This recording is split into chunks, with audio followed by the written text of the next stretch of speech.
Jo crec que n'hi ha sobretot una diferència important, i és que jo crec que en el nou govern, els nous governs estem treballant en una planificació i en un model i un projecte de poble, inclús territorial, diferent. I això ho hem vist en aquest any i mig, s'ha vist molt clarament, no? Hem vist com la Generalitat ha impulsat 2 plans territorials que a nosaltres ens afecten molt i que van plenament en la línia del que és el govern municipal, com és el PAC de l'Horta i el PAC del Litoral.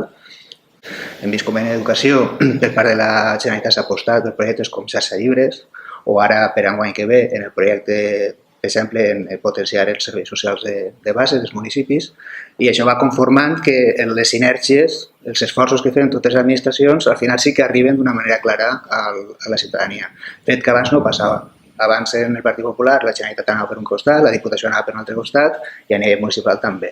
Estem veient com en l'àmbit social s'ha apostat clarament per el tema de la igualtat, per el tema de les polítiques inclusives, no? Molt en la línia del que és l'actuació de les altres administracions. Tenim la rotonda que enllaçarà Foios i Meliana i d'alguna manera reordenarà un poc la mobilitat al voltant de la carretera Vella-Barcelona. També hem recuperat un projecte que estava totalment encallat, com és el pavelló cobert multiusos. A nivell d'urbanisme tindrem un nou pla general dins del context territorial ara del PAC de l'Horta i del Pla del Litoral, i donant resposta a un municipi de 10.000 habitants. A nivell educatiu, això què suposarà? Un nou centre educatiu que hem de planificar, que estem planificant i que ha de ser una realitat aquesta legislatura. També nous serveis per als majors. Hem de convertir el centre de la llar de jubilats en centre de dia, en centre integral de majors, i hem d'impulsar un centre de dia. En l'àmbit cultural, el patrimoni Noia continua sent el nostre puntal, la rehabilitació del Palau de Noia i també potenciar la Mosmel i l'activitat normal de l'Institut Municipal de Cultura. Altres aspectes, l'àmbit urbà l'hem de redefinir per a una major mobilitat, millorar la mobilitat, sobretot que el vianant i les bicicletes tinguin protagonisme. Per això, tant a nivell interior, de reordenació, com el carril bici a la mà, com l'anell verd, com la via Augusta, tot això genera una xarxa molt interessant per a Meliana. El tema de l'horta és primordial, tant a nivell econòmic com a nivell ambiental. A nivell econòmic hem de potenciar la figura del llaurador i facilitar donar eixides. La marca Productes de l'Horta va en aquesta línia, no? Potenciar FIMEL, el fet d'incorporar la fira de l'orxata, de la xufa, tot això ajuda a dinamitzar aquest sector. Evidentment, la MAC i el sector comercial també és un puntal. L'Agència de Foment Econòmic té ahí una línia de treball més consolidada, però cal continuar ampliant-la.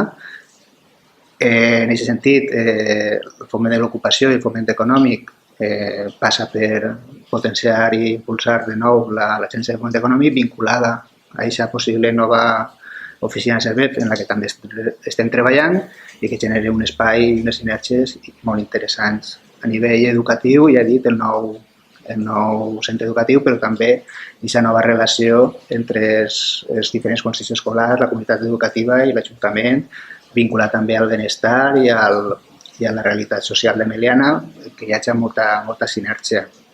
És a dir, hi ha tota una sèrie de projectes que al final l'objectiu que tenen és tindre un model, un projecte global de poble, que evidentment està pensat per a les persones, per als ciutadans de Meliana, està pensant en el territori, en el cas l'Horta, està pensant també en el futur, que en aquest sentit també hi haurà una aposta per el que és les energies renovables i l'eficiència energètica, i el pas nou per impulsar tot això és també poder accedir a aquests fons europeus, a aquests programes europeus que ens van donar o es poden donar aquest impuls per avançar més ràpidament en aquesta línia.